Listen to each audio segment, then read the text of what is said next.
Thanks for coming back and tuning in to All This Math. I'm your host, Professor Parker, and today's lesson, we're going to get into some word problems. Now, I know a lot of people hate word problems, but word problems are very important because word problems are what makes math relevant. A lot of us complain that math lacks relevancy, math isn't relevant, or we question like, when am I going to use this stuff in real life? Well, the word problems are what shows you where you're going to use it in real life. But a lot of people never get to the point where they understand how they can use math in real life because they don't learn how to do word problems. They never become comfortable with word problems. They maintain this intimidation they have of word problems. And I dig it because once upon a time, I too was intimidated by word problems. But the reason or the way that you overcome that fear of word problems is by basically doing word problems. There's no way around it.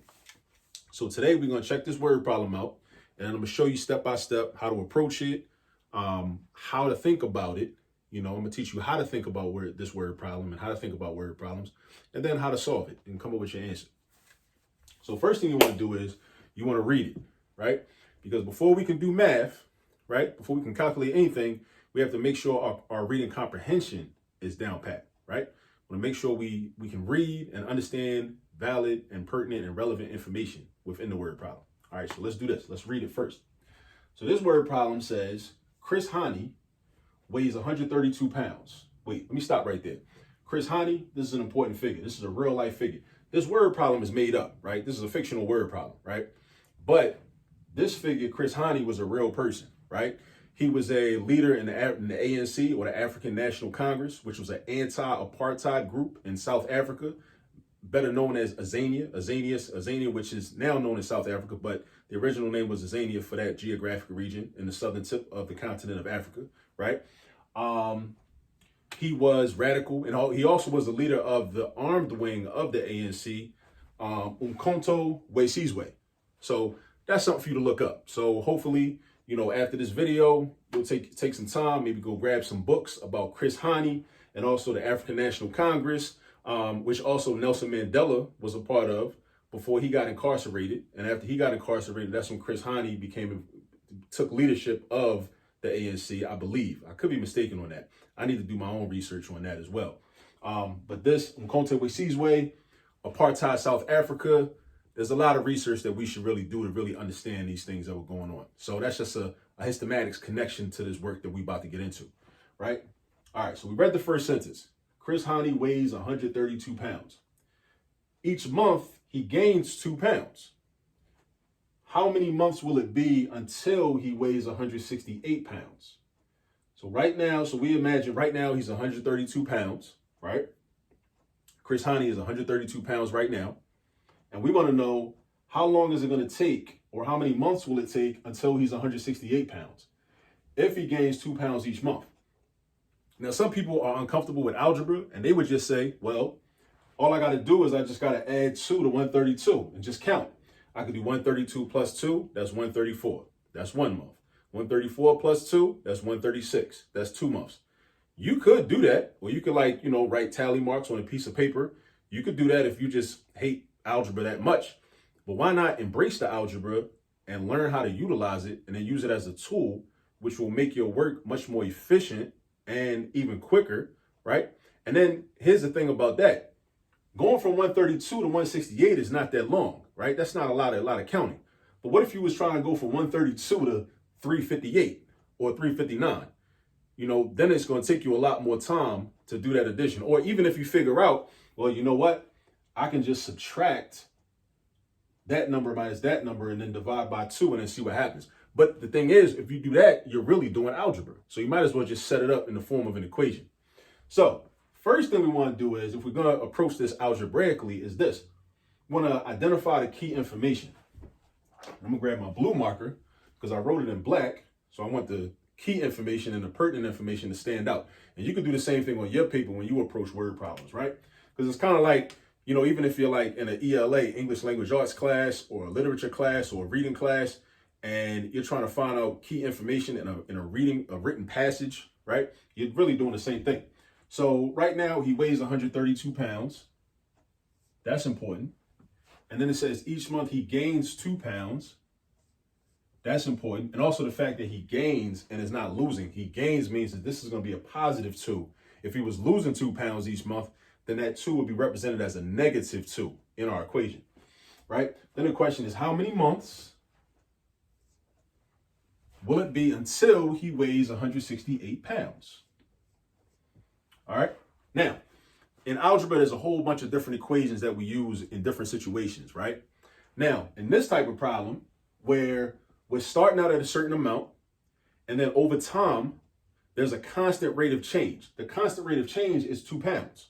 So each month, he goes up 2 pounds. Next month, 2 pounds. Next month, 2 pounds. He's not going up 2 pounds, and then the next month he's going up 5 pounds, and then the next month he's going down 15 pounds. No, he's going up at a constant rate. So whenever you're approached with a situation, right? And this is a cheat code I'm about to give you. I'm about to put you onto this game, right? Whenever you see a word problem and you're starting out with a certain amount or a certain quantity, and you're either increasing or decreasing, or that quantity is either increasing or decreasing by a constant amount, that meaning the same amount, right, over a period of time, we use the slope-intercept form of an equation, which is this: y equals mx plus b. So shout out to all the people on social media with the memes talking about another day in their life and they still never use y equals mx plus b. The thing is, a lot of people that post those memes and share those memes and like those memes, they've used y equals mx plus b. They just ain't know they did, though. That's the whole thing. And that's not fully their fault. A lot of times it's difficult as a teacher to provide the real life application of a lot of these formulas. But hopefully, we're getting better.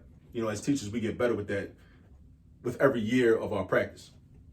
So at any rate, we start out with this formula. And again, whenever you start out with a given quantity, and that quantity is either increasing or decreasing, or changing by a constant amount, meaning the same amount every day, same amount every second, same amount every week, same amount every month, same amount every year, right?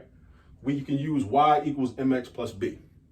Now the question is, what numbers are going to go in the place of these variables? All right, and I'm going to tell you, the constant change is going to be your m. So his weight is going up. Chris Haney's weight is going up by 2 pounds every month. So that's your m. So somewhere on your paper, you're going to write m equals 2, right? Also, this b right here, this m and this b are critical. The m and the b are critical. We want to start with those, right? B is called your y-intercept. If we were going to graph this, that's where the line that we would graph, right, which represents this information, would cross the y-axis. The y-axis is the vertical line, right, on the coordinate plane. You got the x-axis, that's horizontal. You got the y-axis, that's vertical, right? B is your starting amount. Like, remember I told you, whenever you have a situation where you start out with a certain amount and then it changes at a constant rate every, over a certain amount of time, right? Your starting amount is B. So in this case, he starts out at 132 pounds because we care about how long it's going to take for him to get to 168 pounds. So that's basically his ending amount, right? Starts out at 132. He's going to end up at 168. Your starting amount is your B. That's lowercase b. So you want to write that down. You're going to say B equals 132, right? So now, but there's some other information because we got to think about this. What am I trying to find out? And what variable in this equation represents the piece of information I'm trying to find out? This says, how many months will it be until he weighs 168? How many months? That indicates time. Time is 99.9% of the time is represented by X. This right here. That's your time. That's your time variable, right? That's your time variable. Y is your quantity, right? So Y is going to be your new amount, 168. Your starting Y value is always B. So B is a special Y value, right? A really special Y value, right? So B, you start out with 132, you end up with 168. So that means that X, we don't know. X is what we're trying to figure out. X is what we're trying to figure out. The Y, we know Y. Y is 168. So Y is 168. All right, so again, as a recap, my M value or my slope, if we were graphing this, my slope would be positive 2. Meaning to get to every subsequent point on the line, I would go up 2 spaces and to the right 1 space. Up 2, right 1. Up 2, right 1. You know what I mean? my y-intercept, or my starting value, is 132, because he starts out, Chris Hani starts out at 132 pounds, right? The X value is what I'm looking for. I don't know that. I want to know how many months is it going to take until Chris Hani weighs 168 pounds, right? And then, like I said, 168 pounds, that's the ending amount. So what I'm going to do is I'm going to rewrite this equation, draw my arrow, with all of my known values, except for my X. Why not X? Because I don't know X yet. But that's why we use algebra to figure out what X is. So I'm going to write 168 is equal to 2x plus 132. Boom. 168 is equal to 2x plus 132. Then I got to use the steps of algebra, the processes of algebra to solve for x. So first thing I'm going to do is I'm going to get rid of this 132 because I'm trying to isolate x. When I solve for x, that means I isolate x. When I solve for x, that means I isolate x all by itself on that side of the equal sign. So I get rid of 132. How do I get rid of 132? I do the opposite operation. The opposite of adding 132 is subtracting 132. So that means I got to subtract 132 on the right side. And I got to also, because algebra is all about balance. It's all about balance, right? That's a life lesson. See, algebra teaches you to be a balanced person, or to try to be a balanced person when it's appropriate, right? Subtract 132 on the right side. I also subtract 132 on the left side. So I do my minus 132 over here. That cancels out. What's 168 minus 132? That's going to be 36, I believe, because 132 plus 30 is 162 plus the 6. Yeah. So 36 is equal to 2x. So if 36 is equal to 2x, now again, I'm trying to isolate x. I got to get rid of that 2. So the question for us is, how do we get rid of the 2? So first, in math, we got to know what to do, then we got to know how to do it. What to do, then how to do it. And we just keep doing the same problems, same type of problems over and over again with different numbers. And then we develop our mathematical muscle memory. And we don't even got to think about it. You just see the problem on a piece of paper, you just start going in, right? So I get rid of this 2 by doing division, because 2x means 2 times x, and the opposite of multiplication is division. So I'm going to divide by 2 on the right side, and again, balance. This is about balance. I divide by 2 on the left side. So 36 divided by 2 is 18. 18 is equal to x. So what that means is this. How many months will it be until he weighs 168 pounds? It's going to be 18 months until he weighs 168 pounds. Now, how can I prove this? How can I check my work? Check this out. If he gains 2 pounds every month, 18 months, you would do 2 times 18. So 2 pounds for 18 months, that's 36, because 2 times 18 is 36, right? So if he starts out at 132, then you add 36 to 132, that's going to be 168. So that's proof that the work is right. So this is why algebra is your friend. Like, algebra is not some bully you should run away from. Algebra is something that you should learn because it can help you. It can help you. Don't try to avoid it. Don't try to avoid it. A lot of us have been programmed. We've been programmed and socialized to try to avoid it because the algebra is going to help us. It's going to benefit us, right? But we've been programmed to run away from it and to not embrace it. So that way we won't be able to really defend ourselves and use it as a tool to help us. So therefore, those people that do understand it, they'll have some type of exclusive power in this society that we live in, right? What we want to do is we want everybody to have that ability and that opportunity to use algebra as a valid and valuable tool, right? To benefit us. So this is how you do it. When you see a word problem like this, now there's a lot of different types of word problems. They don't all use y equals mx plus b. Trust me, right? I'll have some other videos, and I already have some videos posted on this channel, right? That show how to use other equations and other formulas and other approaches to different types of word problems, right? But when you see a problem that starts out with a certain quantity, right? Starts out with a certain quantity, right? And then increases at a constant rate. Now be careful, it's got to be at a constant rate, right? We can use y equals mx plus b. Y equals mx plus b is your friend, all right? Don't be scared of y equals mx plus b. Don't get triggered when you see it, right? Just learn how to use it, right? It's helpful.